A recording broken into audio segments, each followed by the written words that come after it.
Itorero, Itorero, Itorero. Bienvenue dans votre site. Itorero.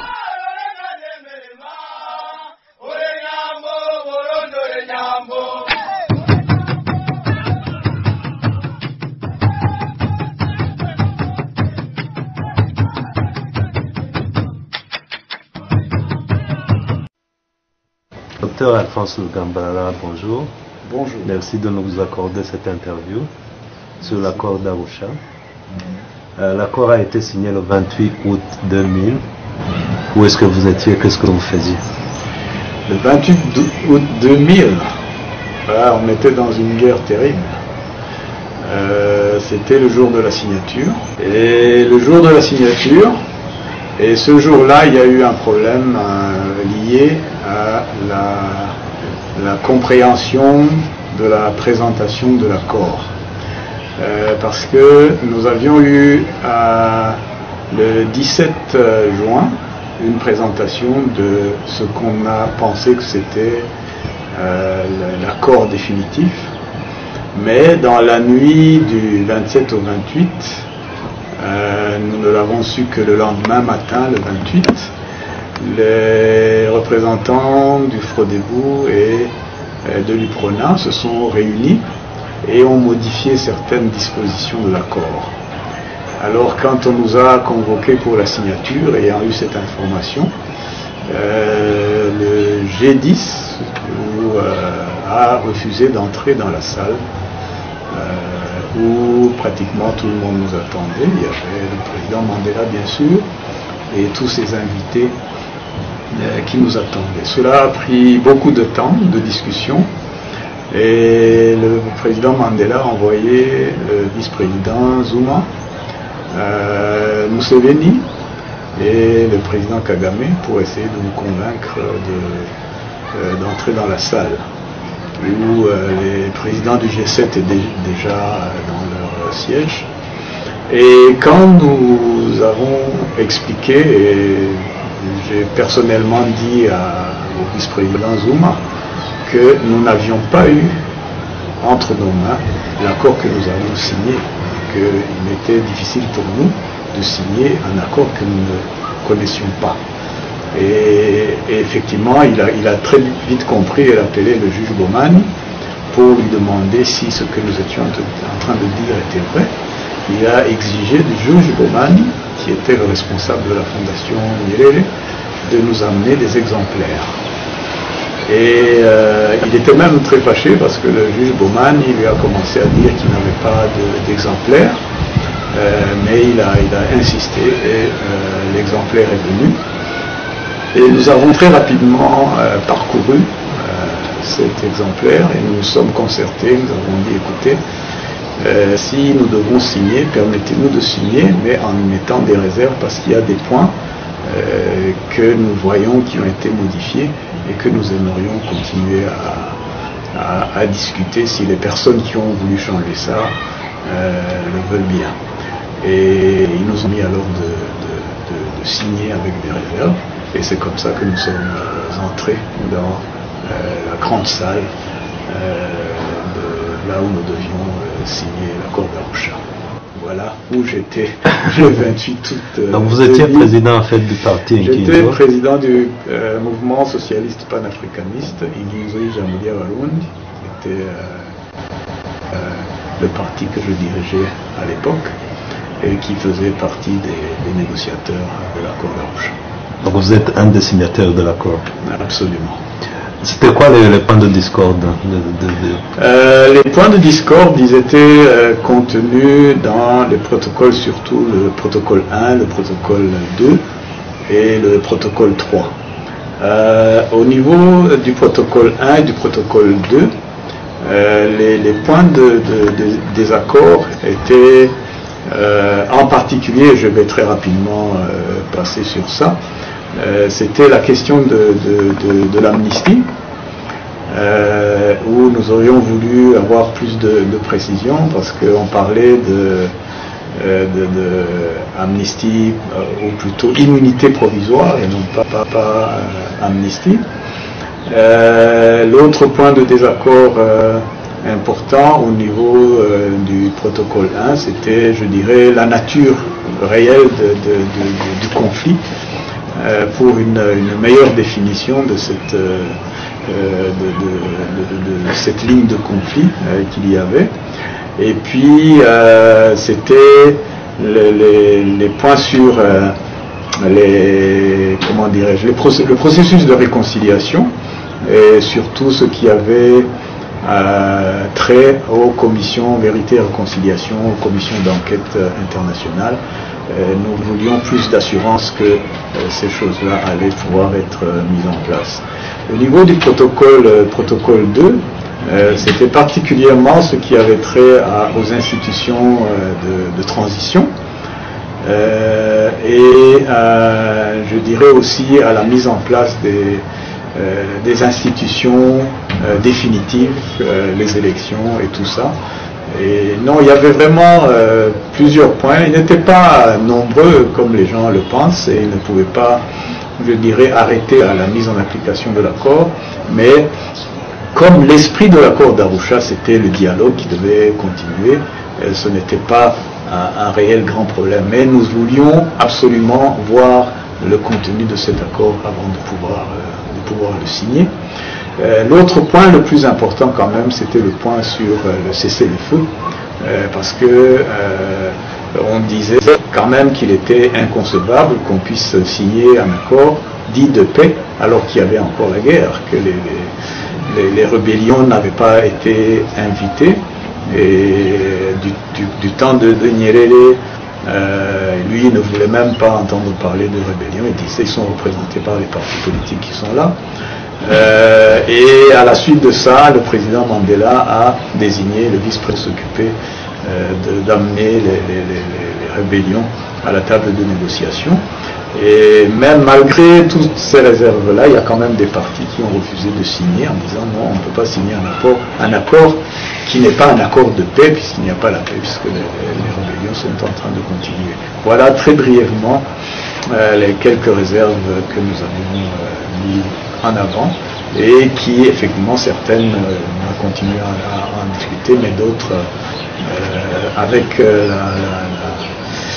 le tandem UPRONA-Frodebout, comme c'est eux qui s'étaient entendus dans la nuit du 28 et qui allaient gérer l'accord, il y a certaines choses qui sont passées sans être discutées.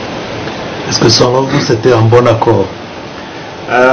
Absolument. Réellement, après coup, pour moi, je dis, on n'a jamais eu dans l'histoire du Burundi un accord qui a pu entrer vraiment en profondeur des problèmes du Burundi. C'est pour moi encore le meilleur qu'on puisse avoir.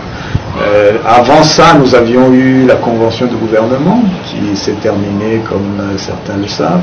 Nous avions eu les accords du temps de Tadiami, les accords qu'on appelait de Kajaga et Kigobe, qui n'ont pas vraiment amené la paix.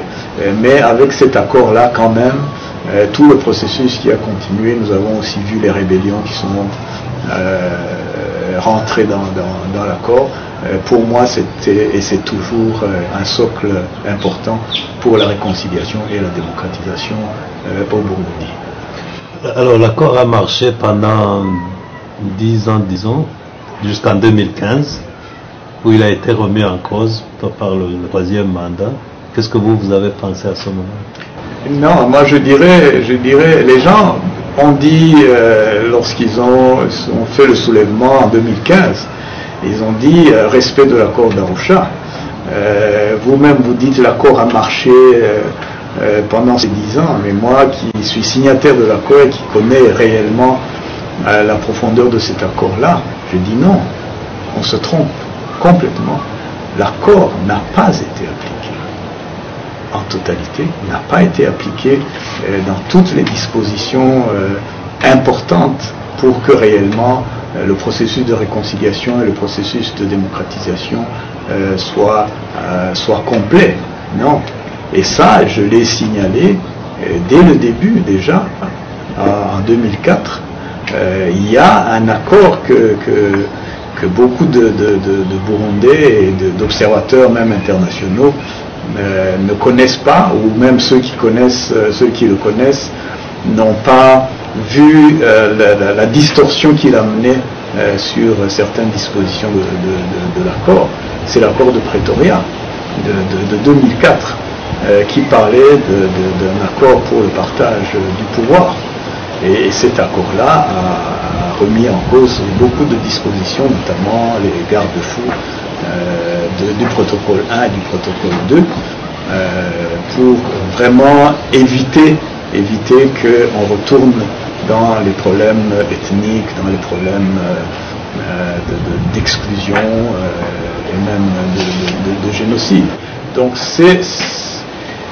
j'ai signalé cela au début et je me suis rendu compte que personne ne voulait véritablement écouter cela, parce que la plupart étaient préoccupés à entrer dans les institutions, à se précipiter à aller dans des élections où il n'y avait pas vraiment de garde-fou pour la suite. Donc dire que l'accord d'Arusha a été marché jusqu'en 2010, je dis non. L'accord d'Arusha ne marchait pas, on marchait sur un autre accord qui est l'accord de Pretoria, et l'accord d'Arusha était réellement mis de côté, même si tous les décrets qui sortaient, on disait vu l'accord d'Arusha, etc. Non, l'accord d'Arusha n'était pas en train d'être appliqué dans ces grandes lignes pour la réconciliation et la démocratisation. Pourquoi cet accord de Pretoria n'a pas été...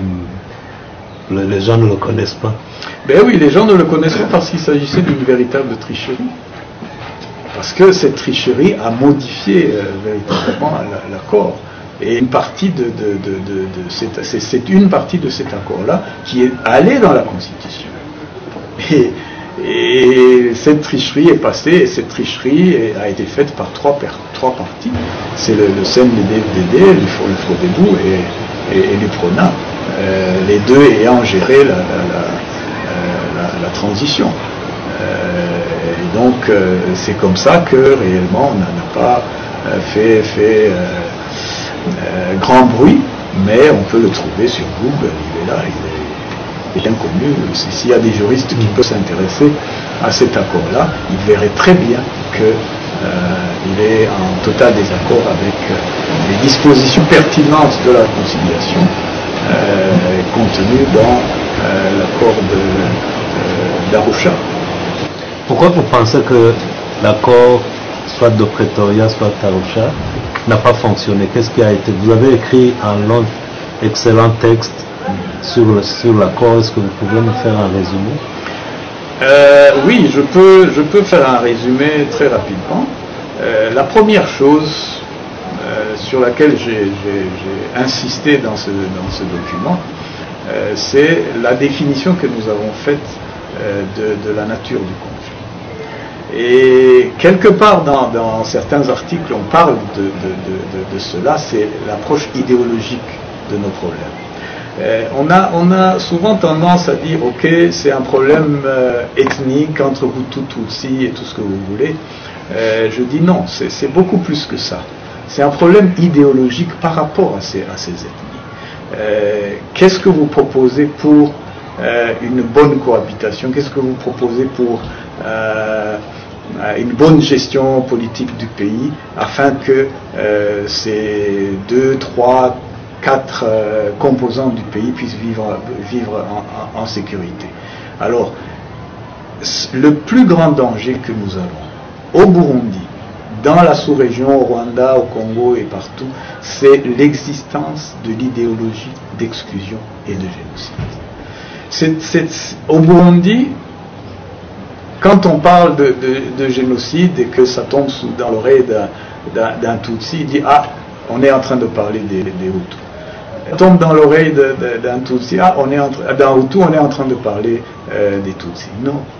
Tous les deux, tous ces groupes-là qui ont été d'une façon ou d'une autre au pouvoir, les dirigeants ne se sont occupés que de ça. Ils ont mis en place un système d'exclusion Il y a un système de génocide, et c'est pour ça qu'on pleure autant de morts au Burundi. Et si on ne met pas le doigt sur cette idéologie-là, qui est véhiculée par des hommes politiques, si on ne met pas en avant la lutte contre cette idéologie-là dans les cœurs des Barundi, d'abord dans les cœurs des hommes politiques qui veulent continuer à utiliser cette idéologie de division héritée, malheureusement, de la colonisation avec leur orientation de divide et impera. Les hommes politiques actuels ne voient pas qu'ils sont vraiment en train de singer l'orientation idéologique de la colonisation. Et pour moi, c'est là le point de départ, et c'est pour ça que je l'ai mis véritablement en premier, parce que c'est l'idéologie qui dirige l'esprit des gens, qui dirige leur comportement, et donc c'est cette idéologie qu'il faut nécessairement combattre. Et dans l'accord d'Arusha, dans le protocole 1, c'est ce que nous avons mis en avant. Toutes les mesures d'ordre politique, d'ordre social, d'ordre judiciaire, qui sont contenues dans le protocole 1 vont dans le sens justement de combattre cette idéologie. Mais malheureusement, je dirais, aucun article de cet accord n'a été, de ce protocole-là n'a été appliqué. Et c'est normal. Le premier garde-fou qui était le protocole 1, si vous le mettez de côté, c'est fini. Vous n'êtes pas en train d'appliquer un processus de réconciliation, vous êtes juste en train de vous distribuer des postes et tout ça, sans avoir changé vos mentalités.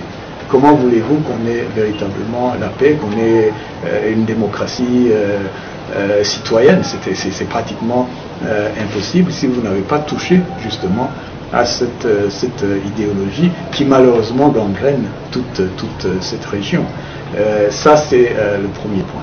Le deuxième point, c'est de montrer comment, dans l'application des autres protocoles, en particulier le protocole 2, qui est le protocole des institutions, le protocole de la démocratisation.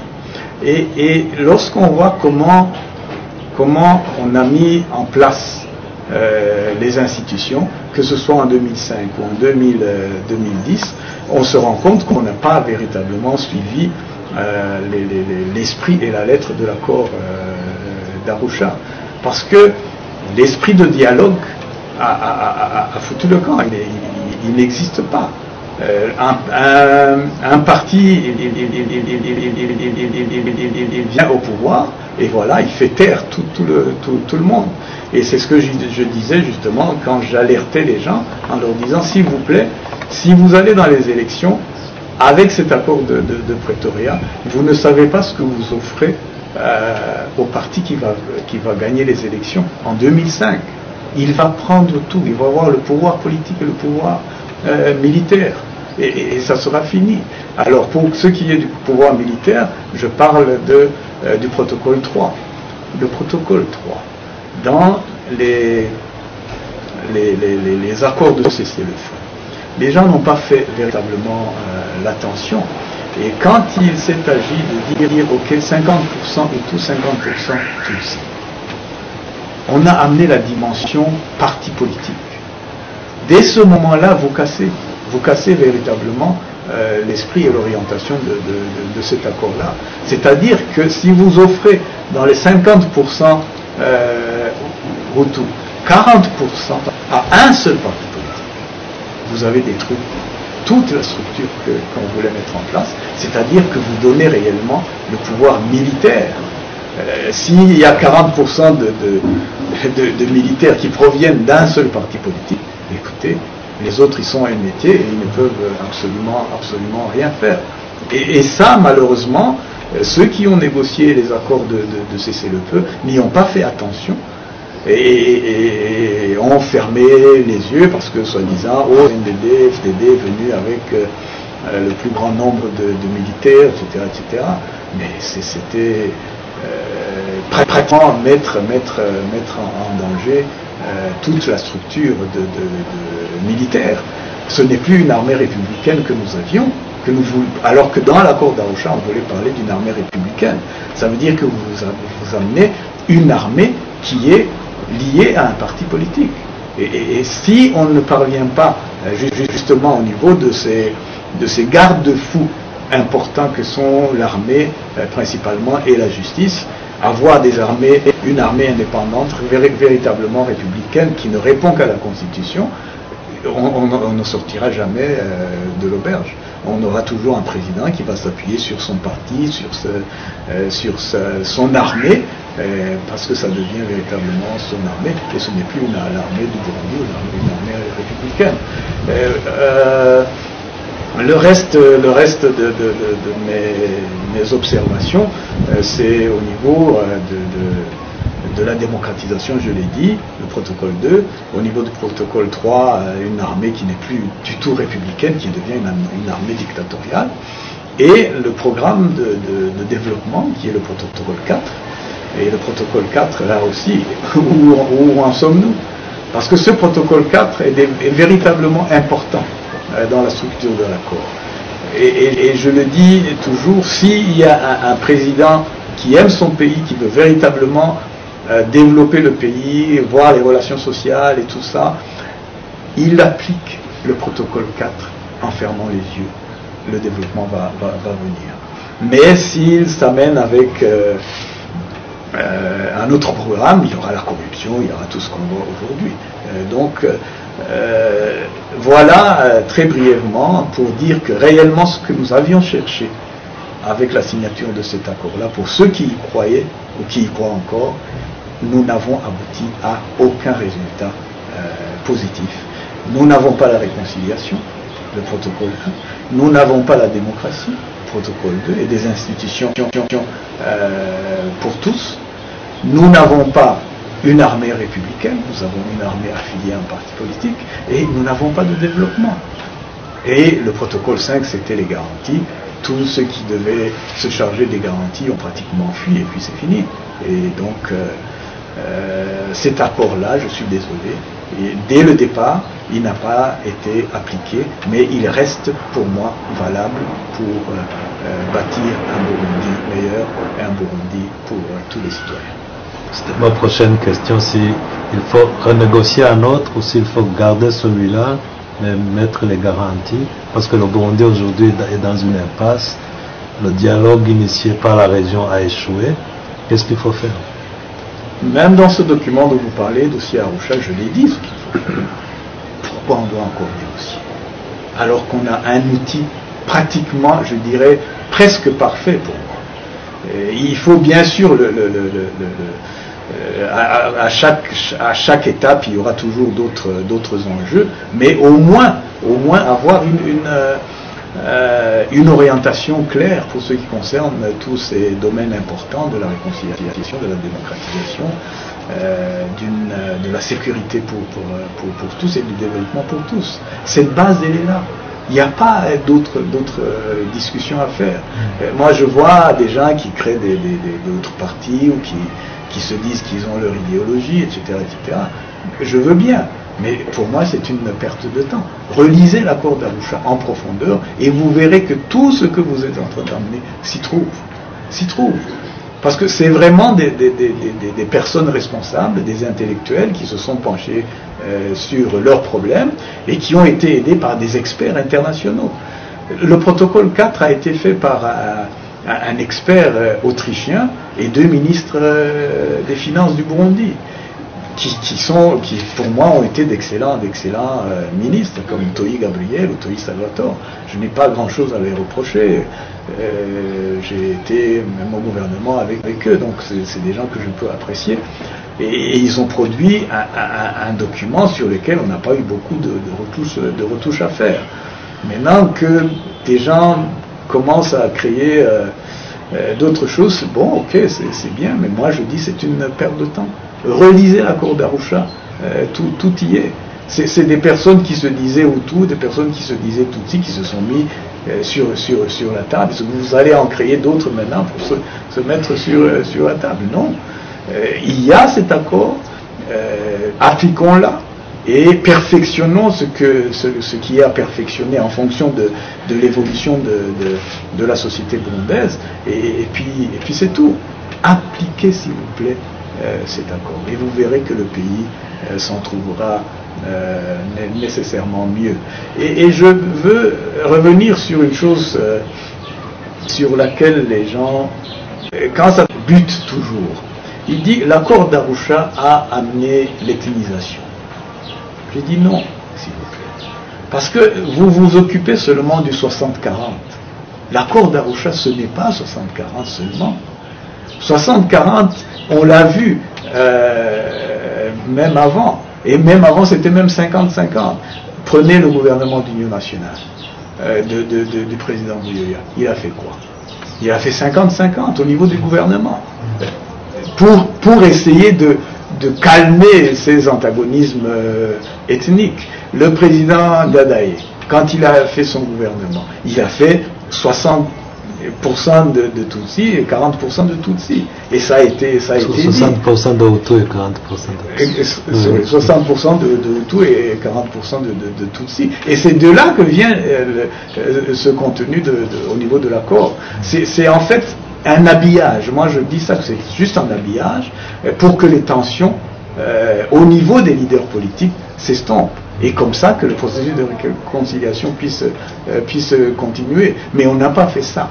Et dans les articles de l'accord d'Arusha, on marque très bien que c'est transitoire. Parce qu'on dit expressément qu'au bout de 10 ans, le nombre d'années est bien précisé, au bout de 10 ans, il y aura, comment dirais-je, un travail de vérification si réellement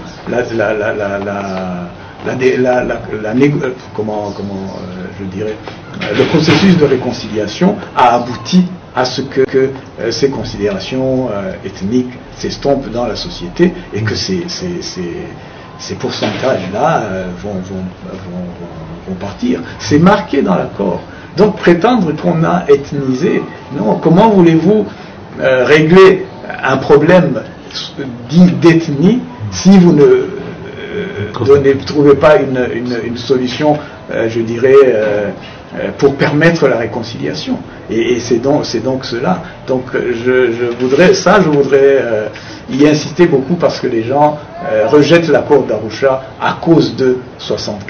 Et non, l'accord d'Arusha ce n'est pas seulement 60-40, et ces 60-40 avaient une durée de vie contenue dans l'accord d'Arusha. Ce qui était important, c'est que c'est un processus de réconciliation, tout simplement. Une des principales choses où les gens ne sont pas d'accord dans les compositions ethniques, c'est que le président doit être Hutu. Donc le Tutsi aujourd'hui ne pourra jamais être Tutsi dans le Burundi, avec l'accord. À ce moment-là, là où je vais vous ramener aussi dans la discussion sur l'accord d'Arusha, je vous reporte à l'accord de Pretoria. En fait, c'est l'accord de Pretoria qui a, je dirais, formalisé cela. Parce que on s'est dit, les partis politiques doivent avoir toutes les composantes ethniques dans leur composition. Maintenant, quand un parti politique présente une personne d'origine Hutu, présente une personne d'origine Tutsi comme candidat à la présidence, il n'y a pas de problème. Il n'y aurait pas de problème. Et donc, on n'a pas précisé que absolument le candidat président doit provenir de tel ou tel. Non, il provient d'un parti politique, et ce parti politique, c'est à lui de choisir le candidat. Et si ce candidat, même s'il est présenté par un parti tel, et qu'il est élu, et qu'il est de telle origine, deux présidents ou les deux vice-présidents soient d'une autre ethnie. Et je vais donner un exemple de ce qui s'est passé dans l'histoire au niveau de deux pays principalement, dont je vais parler, les États-Unis. Après la guerre de sécession, vous savez que la guerre de sécession, c'était un problème entre le Nord et le Sud. Eh bien, de façon consensuel, entendu, mais qui n'était pas consigné dans la Constitution. Si, au niveau des élections, un candidat président vient du Nord, le candidat vice-président vient du Sud. Et ça s'est gardé pratiquement jusqu'à présent. Vous pouvez même aller vérifier, que ce soit chez les Républicains ou chez les démocrates, c'est comme ça. Ça a été pris pourquoi? Pour que cette guerre qui vient d'arriver, petit à petit, les séquelles de cette guerre s'estompent dans la tête des gens. Malheureusement, ce n'est pas encore parti tout à fait, parce que vous verrez qu'au niveau du Sud, il y a des gens encore leur drapeau de la Confédération du Sud. Ça, c'est normal, c'est l'histoire de tous les pays. Il y a des choses, des idées qui sont là, mais on essaie que ces idées-là, qui peuvent détruire une nation, soient marginales. Je prends un autre exemple, c'est le Nigeria. Au Nigeria, c'est la même chose. Si un candidat président est du Nord, son colistier est du Sud. C'est comme ça. C'est soit musulman ou chrétien, mais ces deux choses-là existent. Donc, ce sont des choses qu'on met en place pour permettre une réconciliation à partir d'un conflit dans un pays donné. C'est tout. Il ne faut pas le prendre véritablement à la lettre. Et là, je vous dis que si les partis sont bien organisés et qu'ils ont toutes les composantes en leur sein, on ne va plus faire la propagande des Hutus, la propagande des Tutsis. Vous voyez même que entre 2005 et 2010, ces considérations étaient en train de partir. Ils reviennent juste parce que le président Nkurunziza a prétendu qu'en 2015, ceux qui voulaient qu'il ne continue pas sont d'une origine donnée. Et voilà. C'est donc cela que je pourrais donner comme véritablement précision pour que dans la tête des gens, on ne continue pas à s'imaginer que l'accord d'Arusha est venu ethniser une société qui l'était déjà, mais elle est venue surtout donner un processus de réconciliation pour que nous puissions nous en sortir. Vous êtes en exil aujourd'hui. Comment voyez-vous le Burundi de demain? Je le vois très positivement. Franchement, quand je vois ce qui est en train de se passer au Burundi, parfois je me mets à dire merci Nkurunziza. Vous avez été envoyé par Dieu, franchement. Vous avez été envoyé par Dieu pour faire comprendre que la voie de la division est une voie qui tue. Vous êtes l'exemple, je dirais, le plus important dans l'histoire du Burundi. On a eu des présidents qui ont fait comme lui, mais lui, il empire encore les choses. C'est pour faire comprendre aux Burundais, Hutu, Tutsi confondus, puisque nous y sommes tous passés, que cette voie-là ne mène nulle part. Est-ce que les Burundais vont comprendre? Je l'espère bien. Et je pense que tout ce que je dis ici, tout ce que d'autres disent là, c'est pour véritablement faire comprendre aux gens que cette voie de la division, cette voie non démocratique de la dictature est une voie qui tue. Et que nous devons nous battre réellement pour la réconciliation du Burundi et pour une démocratisation citoyenne au Burundi. Vous en aparté, parce que je vous ai devant moi, est-ce que vous pouvez me parler de votre rôle? Vous êtes en train de former des jeunes depuis longtemps. Qu'est-ce que vous leur dites? Ce que je leur dis, je sais d'abord, de leur parler du Burundi.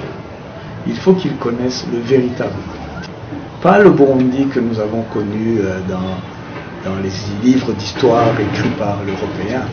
Ces livres d'histoire écrits par les Européens continuent à nous enfoncer dans ces distinctions dites ethniques, alors qu'il n'y a pas véritablement d'ethnie au Burundi. Je veux que, par exemple, les intellectuels vous fassiez juste un exercice de définition. Vous prenez le mot Ugbo, vous essayez de le définir en Kirundi. Ugbo que vous pouvez utiliser pour les humains, vous pouvez l'utiliser pour les animaux, vous pouvez l'utiliser pour les arbres, vous pouvez l'utiliser pour les végétaux. C'est Ugbo.